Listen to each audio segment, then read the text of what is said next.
All right. You guys feeling good? You ready? Feel good. Yeah. Feel scared.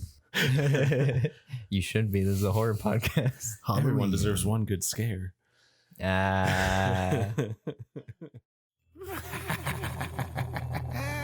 You know, they say a mind is a terrible thing to waste. But what would happen if one man filled another's with the scariest films of all time? Who are you talking to? Nothing. Ready to watch some movies? Aw, yeah. Yeah. Hello and welcome to Matt Makes Zach Watch Horror Movies. I'm Matt. And I'm Zach. And I made him watch a horror movie, but this week, for the first time ever, with a very special guest, Tim. Hey, what's up? How's it going, Tim? It's going all right, man. All right, so since you're our first guest and it's your first time on the show, you want to talk a little bit about what your experience with horror movies is? Sure, yeah. Horror movies, man. If I had to say it like as basic as possible, I was traumatized as a kid, and like that built a like everlasting, amazement with horror films, where it's like chasing the scare, chase the scare. I want the scare. Yeah. So I mean, we could probably jump further into that later, but that's what it is in a nutshell. So this week we picked one of the best horror movies of all time, and what happens to be Tim's favorite horror movie. Oh yeah, all time. We watched John Carpenter's Halloween. The first one, not the remake one and not the other remake one, the first Halloween. Wait, there are three movies called just Halloween. Did John Carpenter do those too? He did the score for the one that came out last year. Oh. Yeah, he produced it, I think, too. That's one of the questions I wanted to ask. So he did all the music. This was right? just him. Yeah, it's all him and a synthesizer keyboard. That's so cool. Because the whole time I was like, yeah, this is amazing. Yeah, he's great. I had heard a story that he was like, oh, the timing doesn't make sense, but it feels right, so let's go with it. Yeah, I guess like his mom was like a music teacher or a composer, so he was literally just playing scales on his keyboard and like set it to like spooky and was like, there it is. All right, cool. Wow. That's the score. Okay. So is that like turning it up to 11 but turning it up to spooky? Exactly. Perfect. And now we all know how to compose a horror movie. Set it to spooky. Pretty much. I mean, it's amazing. So what is your familiarity with Halloween, guys? Tim. Well, I mean, it's my all-time goat, so I've seen it probably 1,000 times. Although this viewing, I learned something that I didn't ever put two and two together. I don't understand why. What did you learn? Well, so I learned there's a scene where Lori and her friend Annie. I know things. Yes. Lori and Annie are in the car and they hand each other what I thought for the longest time was a cigarette. Because earlier they're just smoking when they're walking from school. Yeah. So that's like the thing. Like, oh, we smoke cigarettes, and like you smoked all my cigarettes and you should buy a pack. Like the dialogue early on is set like, oh, we smoke cigarettes. And then just now we're sitting there watching and I'm like, wait a second, is that a joint that they're passing? That's why they get so scared when they run into Annie's dad, who's the sheriff of the town. Yeah, see, man, I just thought like, oh, like don't let my dad catch us smoking. Nope. It's such a layered movie. You learn something new every time.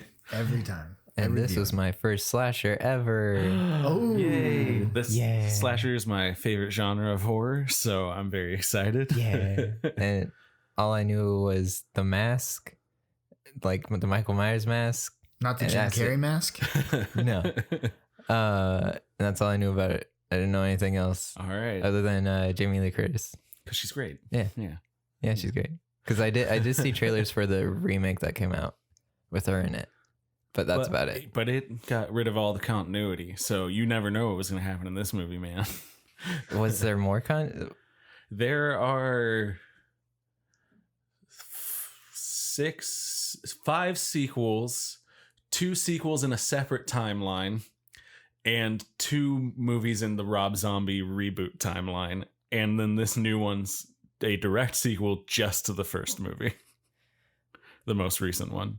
And Makes also sense. one of the sequels, they wanted to turn Halloween into an anthology franchise, so it has nothing to do with the Halloween movies. What was that, number 3, right? Yeah, Season of the Witch, where they want to make masks murder children. We don't talk about witches here anymore. So we're not watching that My one. bad. We're not cursing this one. Was it the last episode that we talked about Rob Zombie did these? I think we talked about it on our Thing episode. Yeah, so Yeah. it's Halloween, is this? Yes, and John Okay. Carpenter does not like the Rob Zombie remake. That's right. Yeah, he That's what we talked talked like about. mad shit, but in the most delightful old man way, where he was just like, I don't know, I still get paid either way. You guys should remake all my movies. That's what we learned during the Thing episode. We love John Carpenter. he's the great. best. Yeah. I listened to that one actually. I was getting a kick out of that right. conversation. That was funny. And now you're here. And now I'm Only here. 3 episodes later. Yeah, right. Getting on early on the ground Yes. floor. Yes, let's jump right into the plot of this movie, guys. So the movie opens with that amazing long take.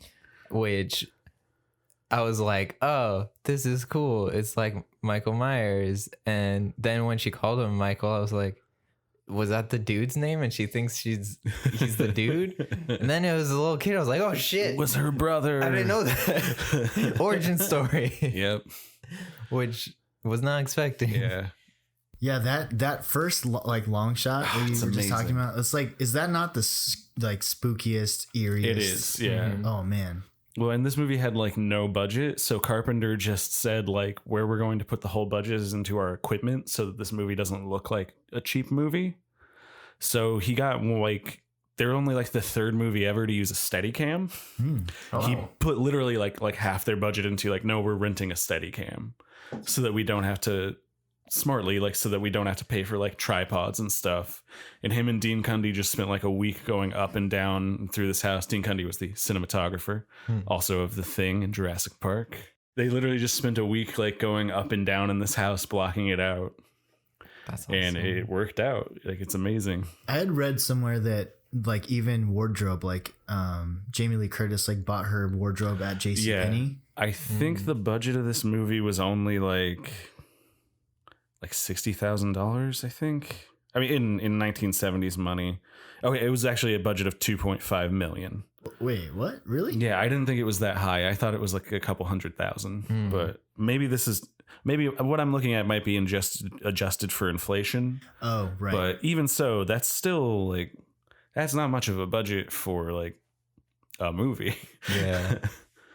Yeah, because that's what I was thinking this whole time watching it, was thinking back to The Thing and like, man, this must have been a smaller budget because they don't got to deal with being in Antarctica and like, or Alaska or whatever They it was. literally like rented 2 houses. Yeah.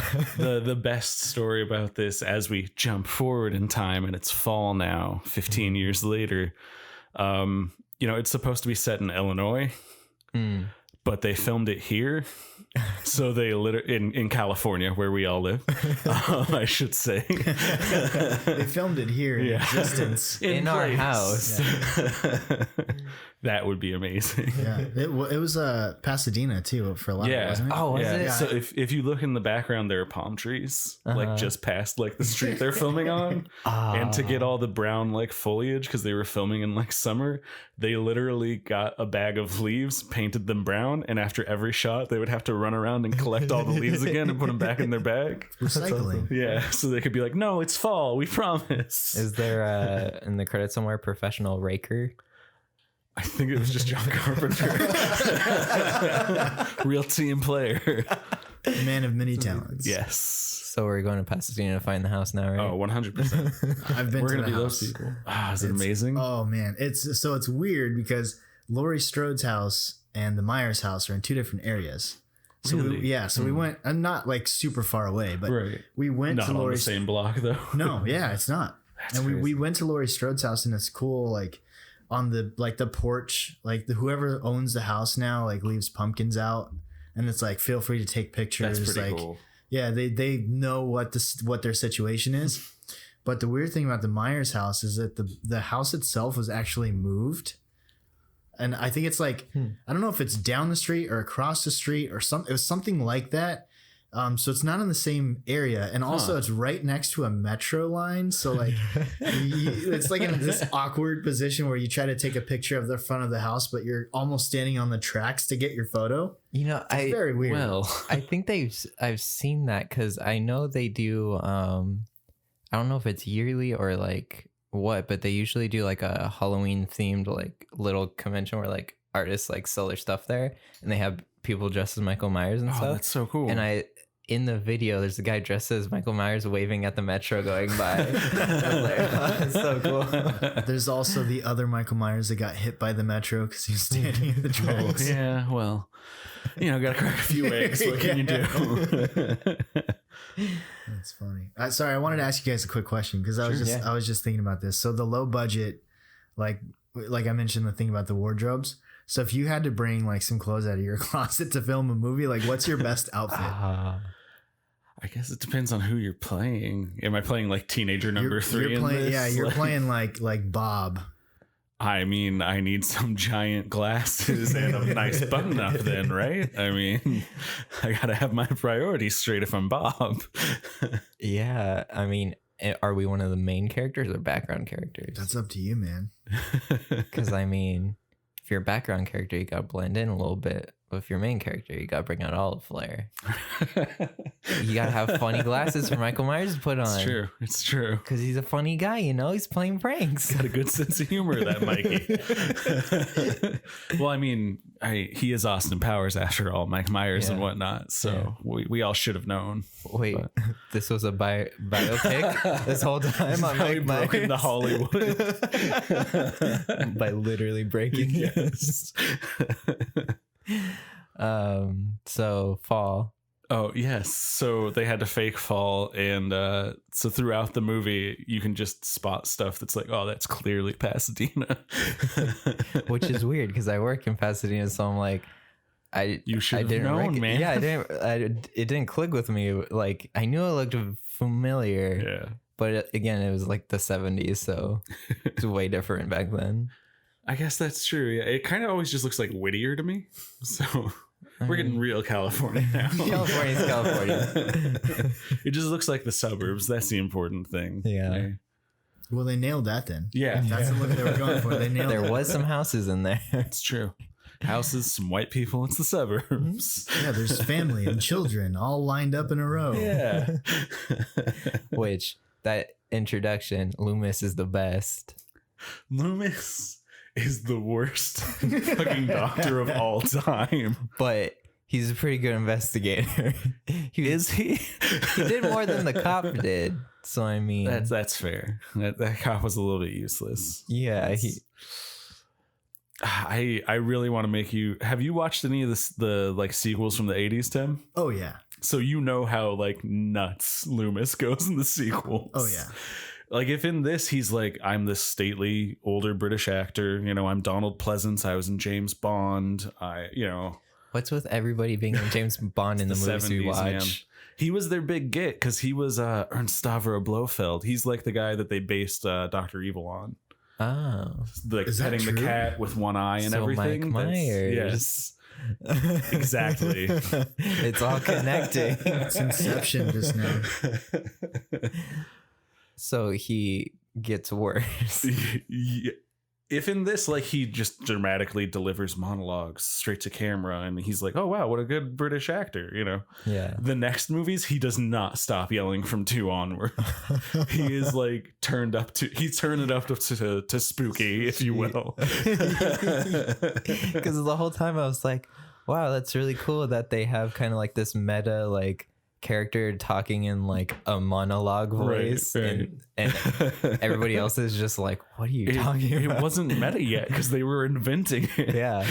I guess that's one of the things like watching it now is cool. Yeah. No, literally Halloween 2 opens with him like yelling at the top of his lungs like, I shot him 6 times, and he never brings it down from there. He stays there for the rest of the series. Oh, that's great, because I know I've seen like a lot of like horror artists and merchandise and stuff, and they name it like Loomis or whatever. Yeah, so I know it's like a thing. Well, and it's part of the legacy of this movie. John Carpenter for Halloween was very influenced by Hitchcock and especially Psycho. And there's a character in Psycho named Loomis. Oh. So this character was named after him. And has led to a number of fan theories that he's the guy from Psycho who helped catch Norman Bates. And now he's grown up to be a psychologist, and he's like, it's happening again. Well, spoiler alert, I haven't seen that one yet. Sorry. Can you scrub that from scrub from Zach's brain? But I'll delete it from the podcast and it'll just go out of my memory. I mean, by the time we watch that, I'll forget for sure. But yeah, Donald Pleasance is the best, man. Yeah, he was cool. And then it cut to all the stalking, like Yes. of Michael Myers. Mike Myers, played by Nick Castle, who I believe just helped around on this movie, and he's actually a pretty famous writer and director in his own right. He co-wrote Escape from New York with John Carpenter. He directed The Last Starfighter, and he directed the Dennis the Menace movie from the 90s. What? Yep. classic. I mean, he's the classic menace. Yeah. He really understood him deep down.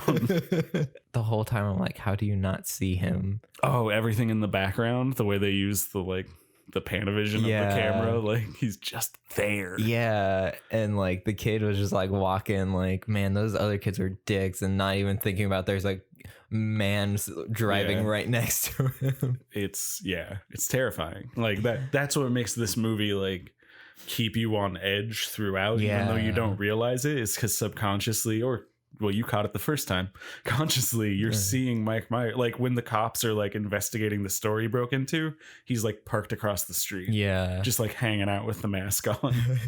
Because like he didn't take it off the whole time. And because I think that really added to it, because the whole time I'm like, he's right there. Turn around. I think they really nailed that. Like, also they show things from like when you guys are talking about when the kid is walking and it's in the car, like the camera's in the back seat of the car. So you get that like perspective of like, it's almost Michael Myers' perspective, but not quite. Yeah. Because you're not the psycho killer, but you can kind of see watching the psycho what's going on. Yeah. That's terrifying. You're like his accomplice. Exactly. Like as the audience, we are not put in his shoes. We're just there with him, and we can't stop him. Like, which is weird because in the very beginning of the film, you're in his perspective, so you're in his shoes. Well, but couldn't you argue that that's like when he like snaps, and now we can no longer relate to him? Ooh. So we're just next to him from then on. He's no longer the camera. We're just there with him. That's deep. Yeah. That's deep. I like to think Carpenter thinks that way, but he's probably just like, there was no room in the front seat, dude. We didn't have a budget. It was a big camera. This would probably look cool. Yeah. But from there, one of Nancy's friends yells at him, and from then on, he's like, oh, so you three are my targets. Yeah, that... Like, the randomness of it is terrifying. Yeah, when, like, he just, like, pumped on the brakes, I was like, yeah. You're dead. You're gonna die. Because I knew she was gonna be the first one, because he kept like looking at all of them, specifically Lori, but then like he saw her go in that house and just turned his head and was like, she gonna die. Yeah. And the three girls, of course, played by Nancy Loomis, plays Annie, and she Loomis? Yes, I know, right? What? It's just her stage name too. What? I believe also she is married to Tommy Lee Wallace, who edited the movie. I thought you were going to say Tommy Lee. I was like, whoa. How old is Tommy Lee? And then, of course, Jamie Lee Curtis plays Laurie Strode, our lead and final girl. Which... I haven't seen any other ones, but I think she's gonna be my favorite. Oh, she is like the best final girl. Yeah, like, she invented it. Like, yeah, she like that. That's the thing, is like people always try to argue that slashers kind of existed before Halloween. They say like, oh, you've got Peeping Tom and Black Christmas and Psycho, but those movies are all missing like just little pieces. Like there's no final girl. Yeah. There's no what some people call like the final girl circuit, where she runs through the house and discovers all the bodies. Like all those little pieces are missing. It's sort of like when people talk about like, oh, who invented punk? And people are like, oh, it's the Stooges. And it's like, no, it was the Ramones. The Stooges were just missing something. You were like right there. But all you needed was like, oh no guitar solos. Like now we've invented punk music. Now we've invented the slasher.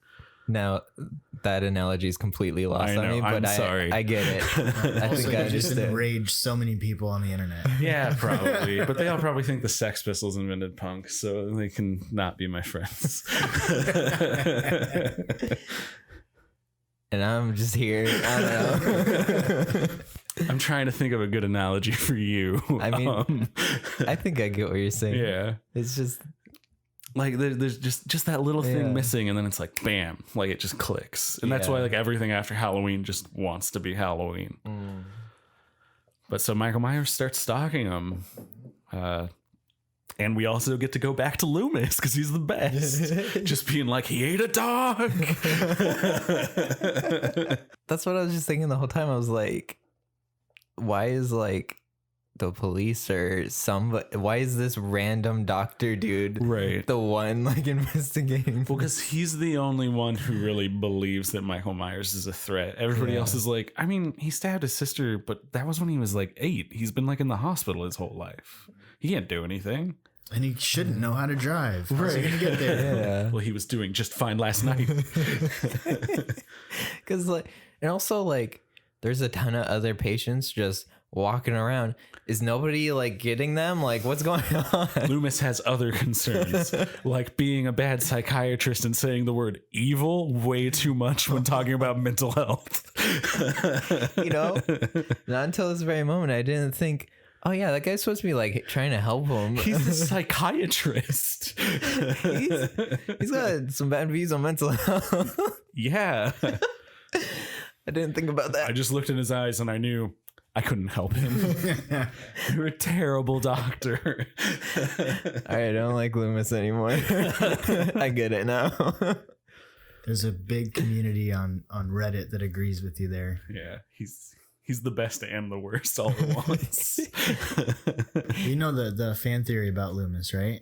What's Is the fan that theory? he actually caused the Shape or Michael Myers, whatever you want to call him, to be what he is, because he got him Really? as this little kid, and he's supposed to like help him and take care of him and Teach him rehab not to him. be violent. And then he's like, nope, that kid was evil, and I just like shut him in and didn't let him do anything and turned him into a monster, and now he kills people. I mean, yeah, that makes a lot of sense. Yeah.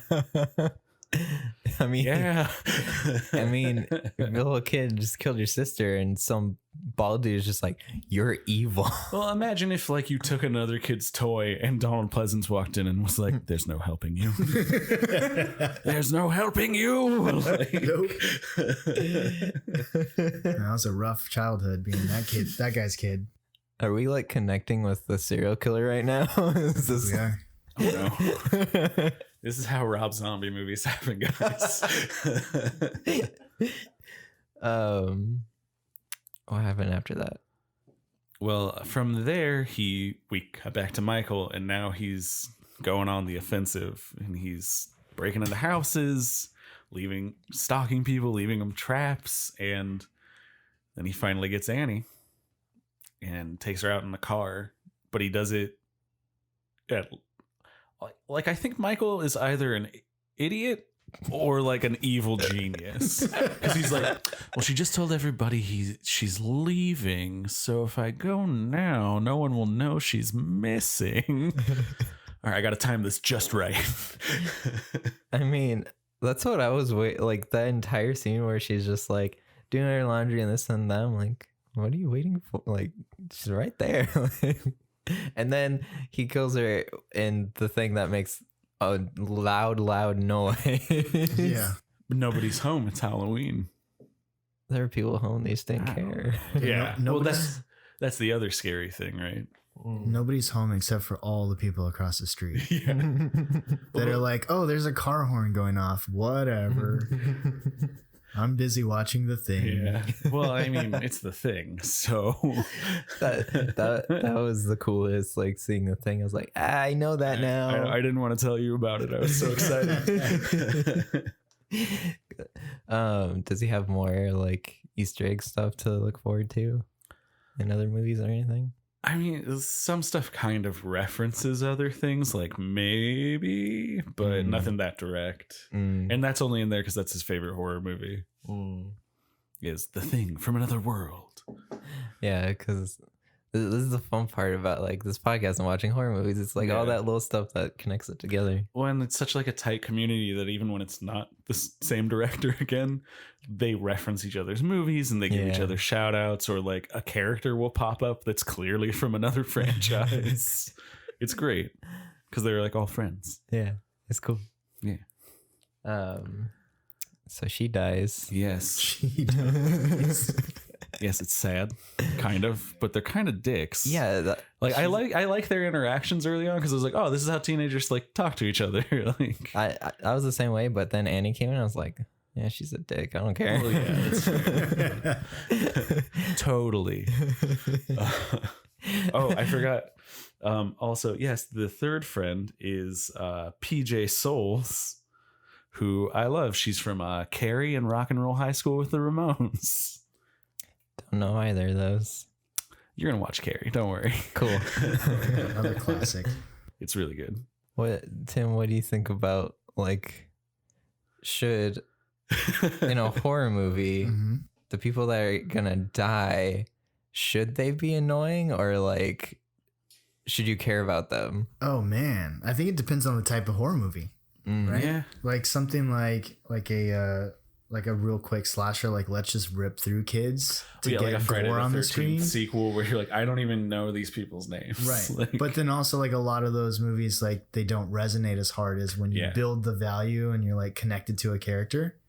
I think maybe too, like watching this like when it came out or when we were younger and didn't know what like modern day teens interact like, it probably was like, oh yeah, I had a friend just like that. Oh yeah, so you relate to that more. Yeah.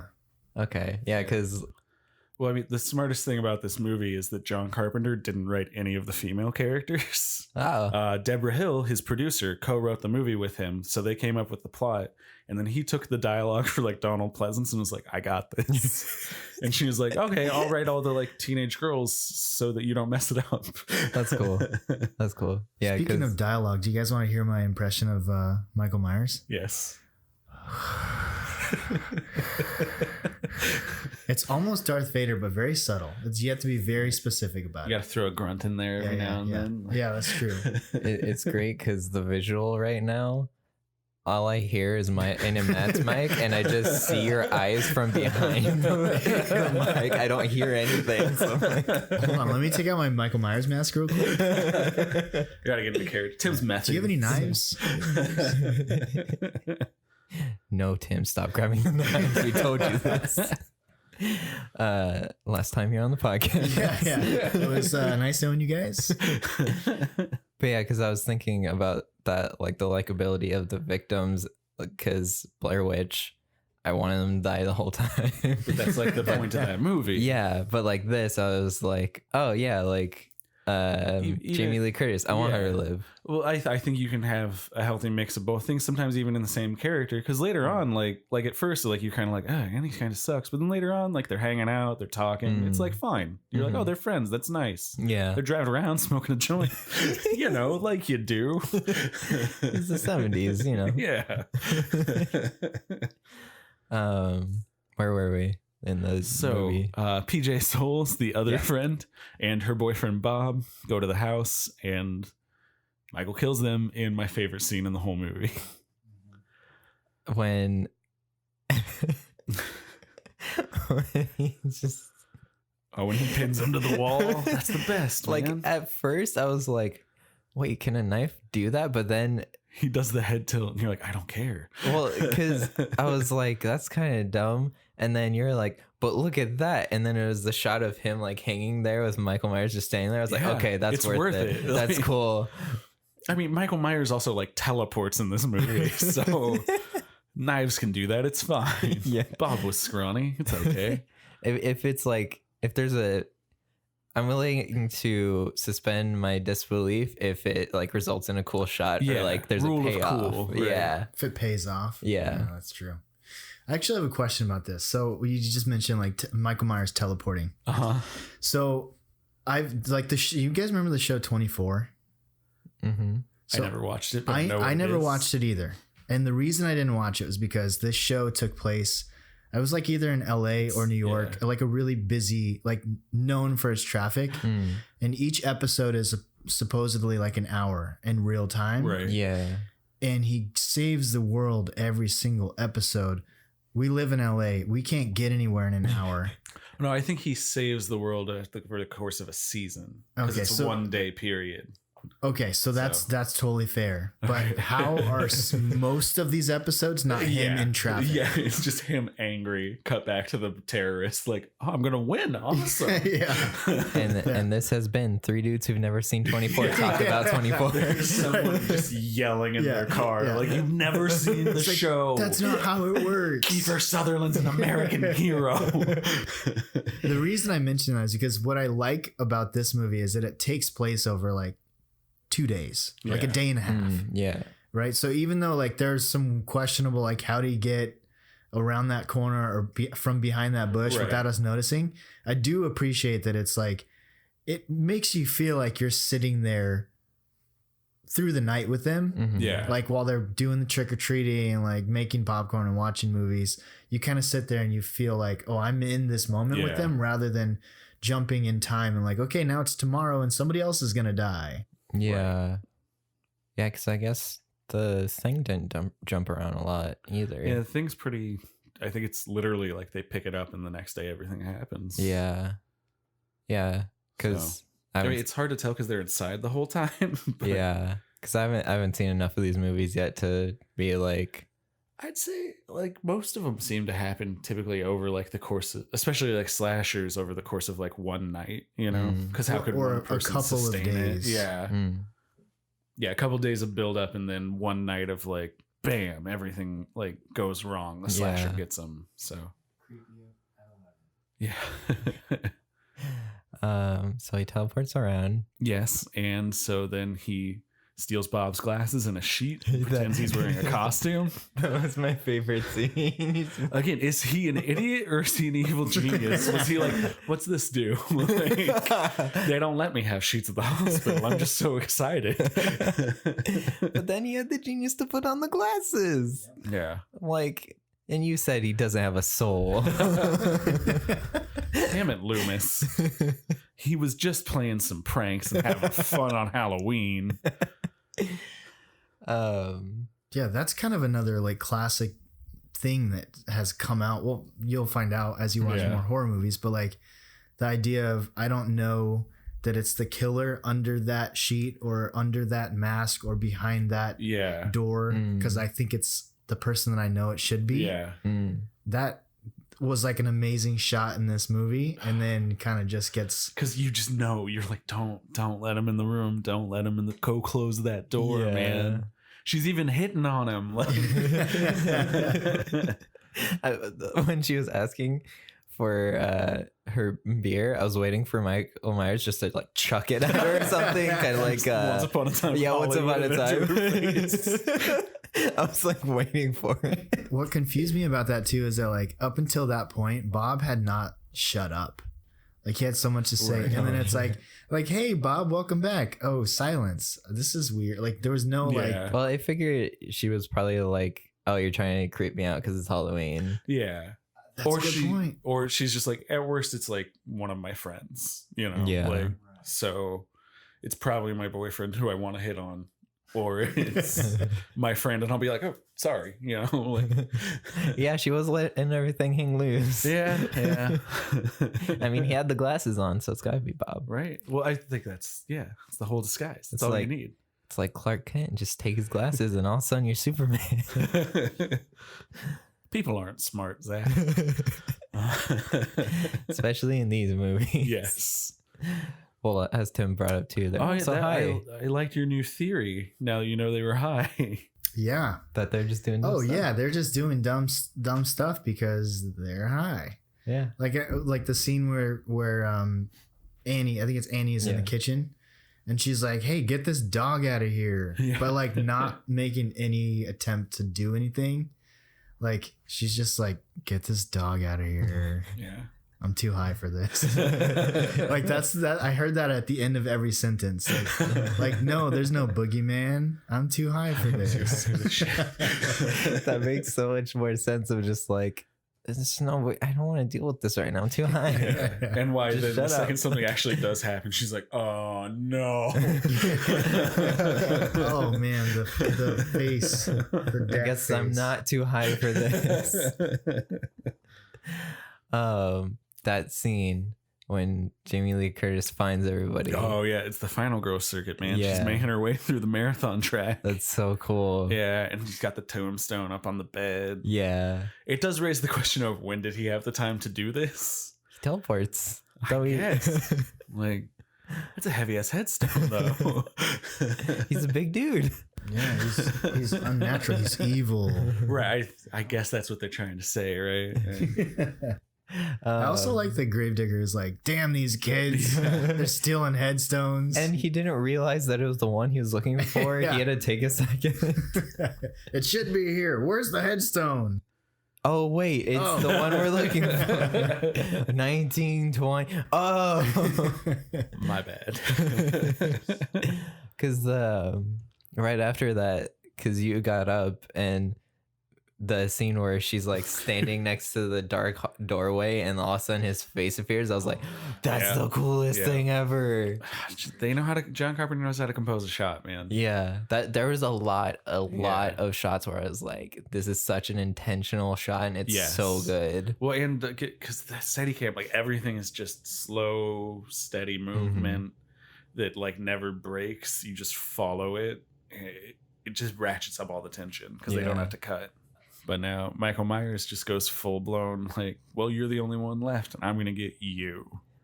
But he didn't plan on her being the best. Yeah, spoiler alert. She ain't going down. Yeah. Yeah, because at first he got her in the house. Yeah. And then she got It's out. in the leg. And then she didn't get him until the needle. Yeah. That was the first time she got him, right? Yes. Yeah, because and then she grabs the knife, and I was like, "Dude, that's so smart! I didn't expect that from a horror movie." And then she just drops it. I was like, But "Oh." you, especially because like now slasher movies exist, even within the movies, if they leave the weapon behind, you're like, "Oh yeah, why would you do that?" But then when this was really like the first one, yeah, she thought he was dead. She's traumatized. She doesn't want to hold a thing she just killed some guy with. She doesn't even know this guy. Yeah. And she's too high for this. Yeah, she's way too high for this. What if there was a line where she just dropped a knife and was like, I'm too high for this? Fuck, we're the Cheetos. So could you watch this movie kind of like how you do Rocky Horror Picture Show, where there's a whole like viewer dialogue as well at the end of every sentence? They're like, I'm too high for this. That would be amazing. We should start that. Yeah, and then he gets up because of course he does. Yeah, and he just keeps coming. Yeah, and I love the best when he's getting back up is after she gets him with the hanger and he's like down for the count. She gets him with a hanger in the eye. She stabs him in the stomach. And she tells the kids, like, just go across the street. I'm going to wait for the cops. It's fine. And, like, as she stands up, he just stands up behind her, like, round 3, bitch. Like, was that the Undertaker rise? Right. Yeah. I missed it. So I've seen it so many times. So it's like, I'm okay with not, like, viewing it. But I was doing, I was in the middle of that drawing thing you guys had me do. So I missed, like, the whole end sequence. But the Undertaker sit up, man. Sits up. Oh man. Yeah, that was one of those intentional shots. I was like, yes, it just framed perfectly for him just to. There's a reason Dean Cundy has an Oscar for cinematography. Like, rightfully so. That was another thing that I was like, oh my god, that's so smart for a horror movie when she like opened the door to the outside and then ran into the closet. Yeah. I was like, damn, Jamie Lee Curtis, get it. And then she stabs him. She's the best final girl. She is. Okay, this is something that I don't know how I feel about, but I think with how intentional this movie is, I think it might have been intentional. Somebody was writing about this from like feminist film theory viewpoint, and they pointed out that the final girl has kind of, especially in like more recent years, very much been reclaimed as like the strong female hero. And so somebody pointed out like, oh well, Deborah Hill has, like, right after Roe v. Wade, has the female like hero fighting the evil man with a coat hanger and sewing needle and knitting needles, which were used for back alley abortions. And then she stabs him with the knife, which is like the sub in for a phallus or whatever. And I'm like, yeah, I think they're that smart. I like to hope that that's what it means. Like, wow, that is so deep. Never thought of that before. Again, like, I'm sure John Carpenter would be like, she didn't tell me that, but yeah, probably she was a smart lady. I don't know. Like, she's just like planting these things in the shots. Like, trust me, John. Yeah. Someone will get this. You'll thank me later. Damn it, Matt. Yeah. It just leads even more to like, they're just good at this. Yeah. Man. Before their time. Yes. And then finally Loomis shoots him. And then he's like just 700 times too. Yeah. He empties that clip, man. What a great doctor. Yeah. What if he just turned into an action movie hero and he's like, I've got your medicine right here, Mikey. Because that's what I was expecting him to be like, try to talk to him since he's a psychiatrist, talk him down or something, and then have to shoot him. But no, he was just like, bah! But Zach, you're forgetting that he has black eyes, the devil's eyes. There's nothing behind them. He's evil. He has no sense of humor. Wrong. Yeah. Loomis doesn't know shit. He doesn't know Michael like we do. And can we talk about like the score and like the audio? Because that was amazing. So famously, John Carpenter has scored almost all of his movies, with I think 2 exceptions, one of them being The Thing, of course. But this was the one that really made people go like, is John Carpenter like a musical genius? And the answer is yes. Yes. Yeah. Because like, I love it in movies when like an audio cue will like sync with like something like. Well, he didn't write any of the music until they had completely edited the movie. And in fact, they showed it to one of the people they were trying to pick up as a distributor, and they were like, this is the least scary movie I've ever seen. And John Carpenter was like, all right, well, I'm gonna sync the music to it next week, come back and watch it when I sync the music and decide if you want to put it in your theaters. And the guy came back, watched it, and was like, you're a genius. This is the best horror movie I've ever watched. I don't know what you changed in the editing, but you did a great job. John Carpenter was like, I just added music. That's all you need. Like, that's amazing. Yeah, because like not only the iconic theme that kept playing, but then all like little stingers. Synth and like whenever he pulls up the knife or something, it's just, it's just, I love it. I love it so much. You're a musician. What did you think of the music? Man, you know, it's funny because it's one of those things, like we were joking earlier, like, all right, turn your cell phones off, and then made a joke about like, unless it's the, you know, your ringtone is the Halloween theme song. And I was like, I kind of do have that in my settings. It's one of the like iconic, right? You have like The Exorcist is another big iconic. Even like Friday the 13th has a pretty iconic score, or, you know, theme, or whatever you want to call it. But this one, man, the way it lines up, like you were saying, Zach, where like a knife pull has a certain you know, chime, but also like, and I'm not an audio editing guy. Like I just write music and I know what sounds good to me. But some of the scenes where they were like a car, like when the tires screeched, it didn't just sound like screeching tires. It was kind of like like you feel it when he screeches the tires. You're like, oh shit, what's gonna happen next? And there's a lot of that. Like really intense. Like they keep everything else so quiet that when a noise does come out, it really pops, you know? Right. But they're also not trying to, and you know, this was before, you know, horror films were like overplayed and overdone, but they didn't try to like just scare you at every moment that they had. They used them like very wisely. Yeah. Yeah. In making this movie, actually a producer approached John Carpenter. It was not his idea. The producer just said, I really liked Assault on Precinct 13, your first movie. If I can get the money together, can you make a horror movie for me set on Halloween because no one owns the copyright to that word, and make it about scared babysitters. And John Carpenter went like, yeah. So he went to Deborah Hill, who was his girlfriend and his producing partner at the time, said, what do you got? And they just came up with the whole concept, wrote the script in like 2 weeks, and made one of the most iconic movies of all time. No big deal. Easy. Yeah. They're good at this. They're just good. Like, it's crazy because he was so young too. Like all the people that worked on this movie with him, he knew from like film school.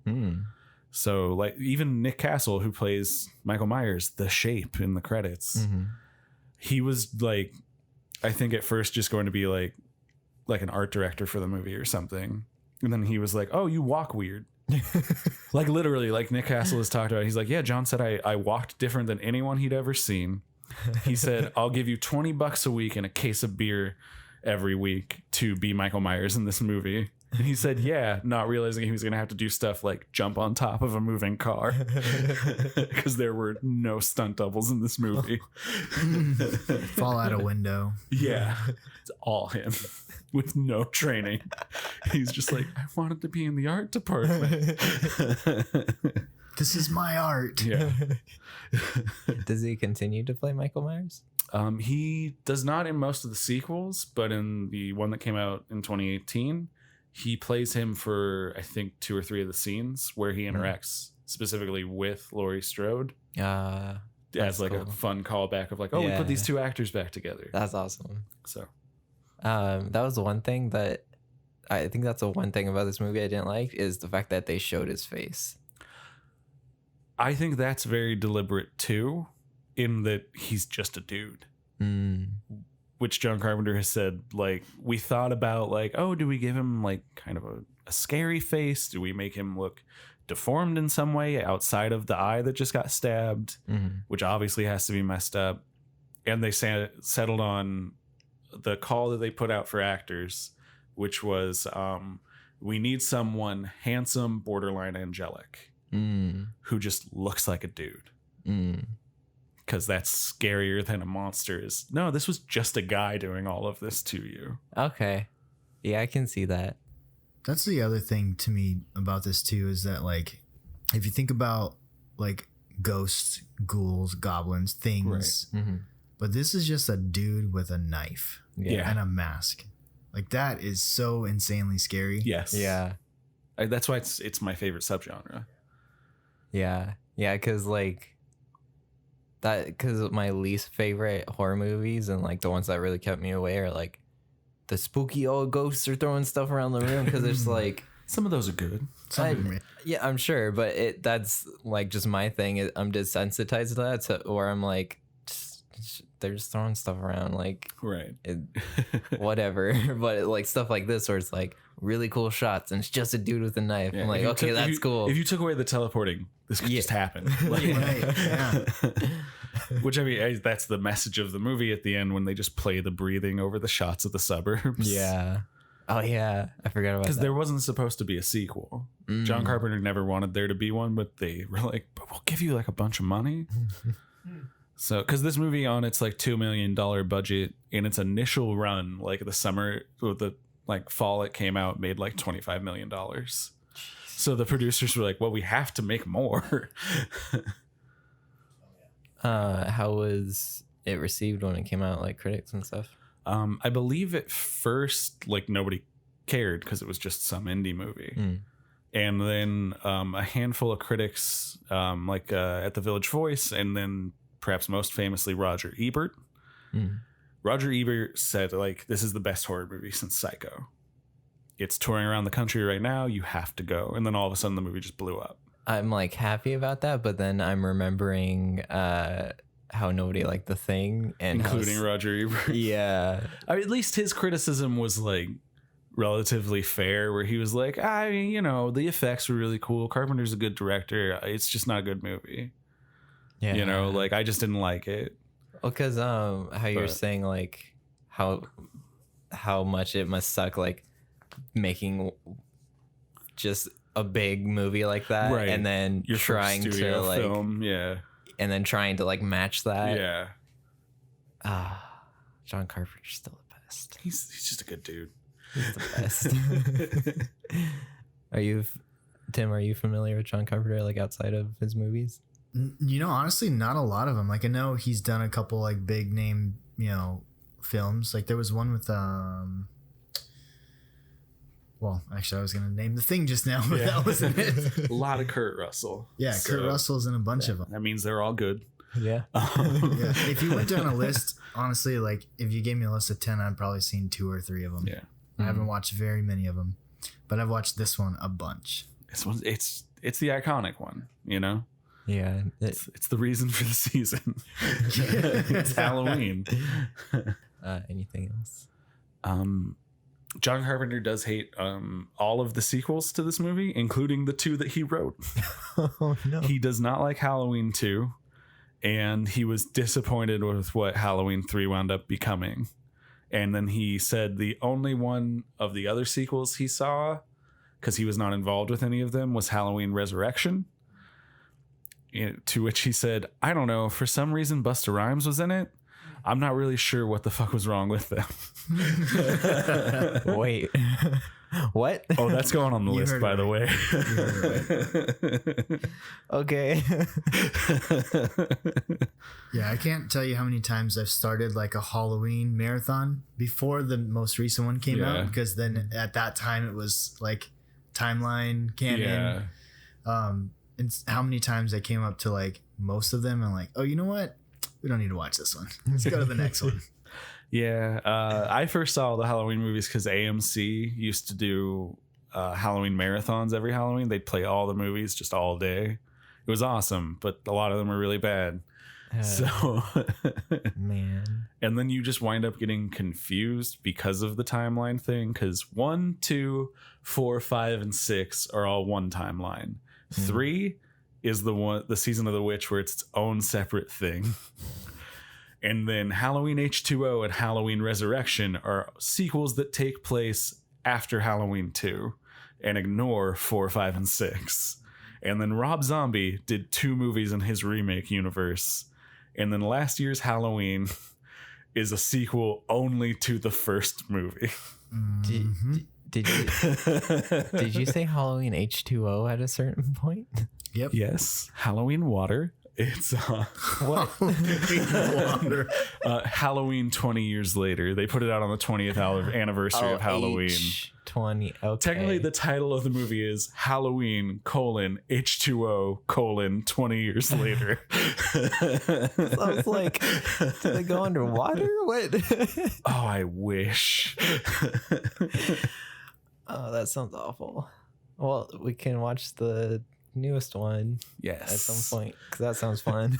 It's supposed to be it's the only one I haven't seen. I'm like saving it for a rainy Wait, day. you haven't seen I know, new- and I'm a huge Halloween fan, so I'm like terrified. Like, what if this one's Okay, bad too? So on the next episode of Tim Makes Matt and Zach Watch, Yeah, we'll have to have you back for it, man. Yes. Yeah, I have a request too. Do you guys have Child's Play on the list anywhere? I believe we do. Because that's my competing number. That's like the number Really? 1.5 or 2. Child's Play is actually the movie that got me.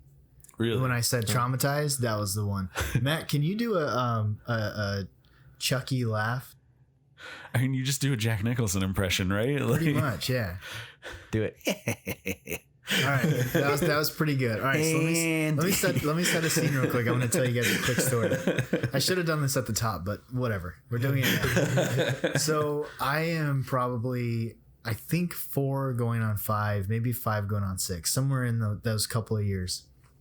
And I've got this babysitter named Jillian. Shout out to Jillian. I don't know where she's at now, but hopefully she's Definitely out there listen to doing it. this. Hopefully she's doing the thing. So the plan is when Dad gets home from work, Jillian and myself are going to watch Child's Play. All right. This is my intro to horror. I am so excited. how old were you? I think I want to say 4, but I could have been Oh, up no. to 6. Wait, so you lived what happened in this movie? Is this the setup? Yeah. I That grabbed a kid. knife. I stabbed my sister. No, Tommy. The kid right, she was yeah. babysitting. Yes, exactly. He's Yeah, like, I just want to carve pumpkins. I don't like this. yes, Jillian was my Laurie Strode. No, so I'm super excited and I can't wait. And dad is like late. He's getting home late for some reason. So Jillian decides, which I thought she was like this older. She was like 14. She was only a handful of years older than I was. But she's like, we'll just put it on. Your dad should be home any minute now. And the way that the TV is set up, the TV is against the wall that's opposite the front door. So we're facing away from the door. And the door's behind us on the couch. Yeah, so we get a little bit ways in. So you haven't seen Child's Play, correct? No. Okay, I won't. I'll try not to spoil anything. But there's a scene in a school.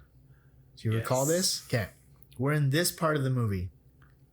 My dad gets home, opens the door, realizes we're already watching the movie, and proceeds to get down on his hands and knees and crawl in silently, commando moves, so we don't know he's in the room now. Your dad's a hero. My dad does the best Chucky laugh impression I've ever heard in my life. Also, I may or may not have shit my pants because from behind the couch comes Chucky's laugh while I'm watching Chucky as a 4-year-old kid, scared out of my mind. But after that moment, I was obsessed with horror movies. Like, I had to watch horror movies because my dad made me shit my pants. Never again.